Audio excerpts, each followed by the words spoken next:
Welcome back on the Go Wrestling Q&A Reggie Rivers special. I got his best friend Doyle with me. How are you feeling tonight? Pretty good, pretty good. You know, it's a sad occasion, but you know we gotta have a good remembrance of Reggie. You know, he'd want that. Keep his memory alive till the end of time. So it's gonna be a good night tonight. So how long have you known Reggie? Oh my God. What year is this? 2015.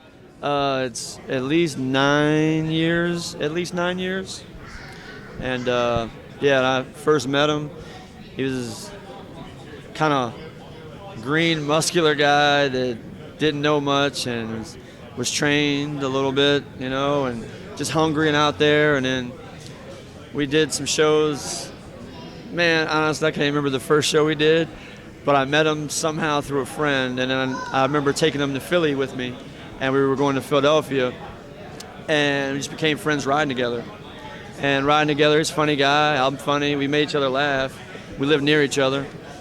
And then we kind of had a mutual bond, hungry, trying to make it. And then I put him in my group, Doyle Day and The Time. And me, him, and a guy named Art, also known as Tsunami, you might know him as Nui, all got together as Doyle Day and The Time, and Marcus King Kong Dowling.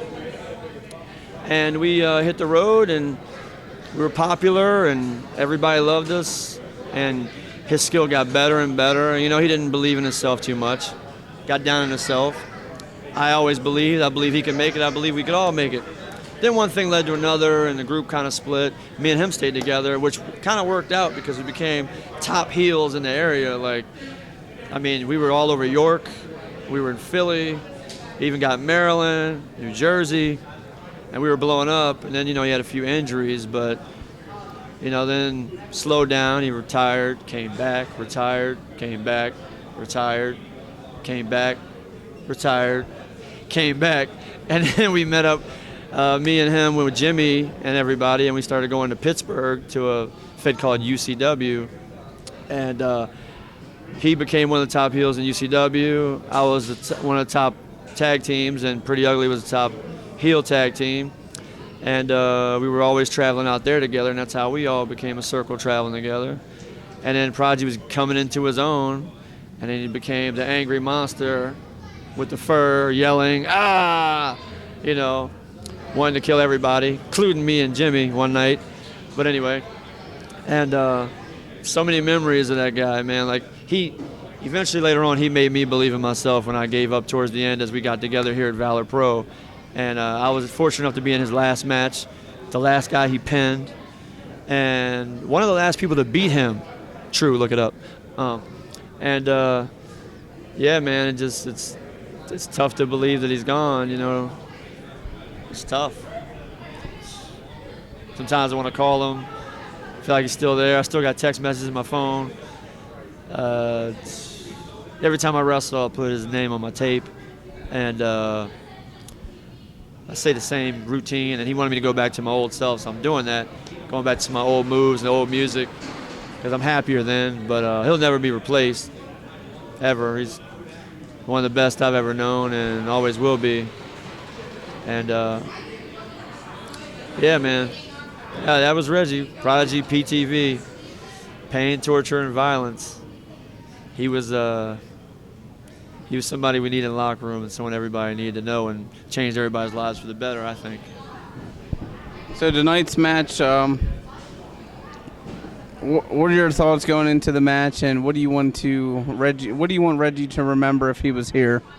Well, my match, ironically, it's me and the Gunners. The Gunners, me, Ron Starr, were in Philly as the Empire.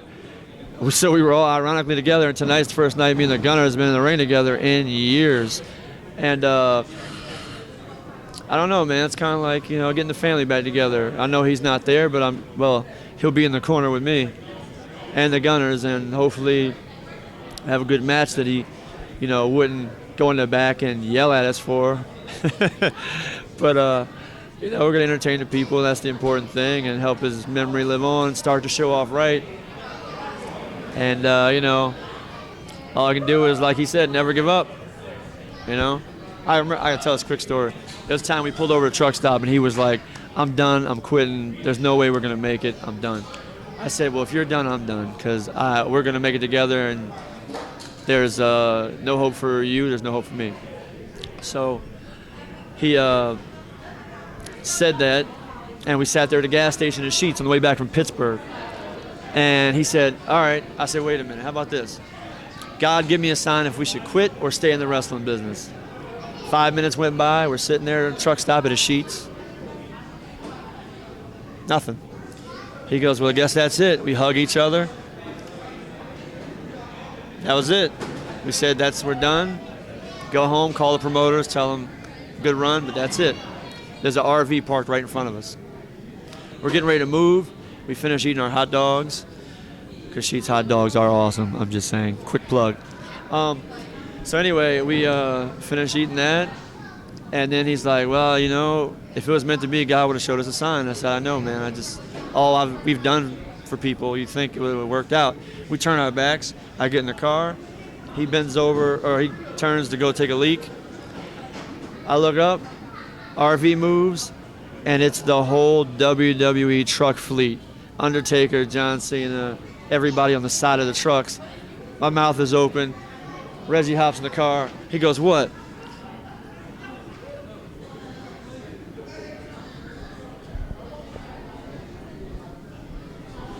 So what time are we wrestling in Philly next week? I'm sorry. That was just one of the many crazy Reggie stories. Actually, do I have unlimited time here? I can tell you another great one. I love Reggie to death, so I can say this one. There was a show. I wrestled pretty ugly. They came up with a finish. We did a brawl all over the building. Reggie was going to brawl all over the building with his opponent. I didn't come up with it. They did. We wrestle the match. We do the match. After it's over, Reggie comes back. Why do you do the same thing I was going to do? Ready to kill all of us. Literally wanted to beat all of us. I mean, people were, whatever. He's outside. He's calling us out. I take my bag outside. He grabs my bag, flicks it across the parking lot. He's ready to fight me. I said, you know what? Screw this. I didn't call it, but if you want to hit me, you're my best friend. I love you. Do what you got to do. He goes to punch me, stops, goes, if I didn't love you, man. I said, I'm sorry, man. I didn't call it. He looks at Jimmy, he looks at him, gets mad, he's pissed, he's yelling, why, whatever. They're like, whatever, dude. We get in the car, we start riding. He's pissed, he's yelling, and then all of a sudden we turn and go, hey, man, this makes no sense. How are you going to try to beat us all up when we drove? You got to get home somehow. He's like, oh, how about I buy you dinner? I mean, that's Reggie. Like, that's the stuff I miss, man. You know, the 2 o'clock in the morning phone calls, just saying, hey, man, don't give up, or I love you, man, and how are things going, and making fun of me, make fun of him. He makes fun of Jimmy. Him and Jimmy make fun of me. That was what we did. And, you know, you miss it. It was all in good fun, and no egos. That's what we're all about. No egos, just wrestling, entertaining, and giving the fans all we could give and all our bodies could spare. People like that are needed in the wrestling industry. And again, never be another. He was my brother. Do you have any closing words you'd like to say to Reggie? Because I know Reggie's watching this up in heaven right now. Just love you, man. Wish you were here. You'll always be here. You know, gone but not forgotten. You know, you'll always be in my head, in my heart, with me no matter where I go. And wherever you are, forever and ever, one day, real partners, we're going to come together. That's it. That was Doyle Day. I'm Jason Hevel for On The Go Wrestling. Stay tuned for more videos.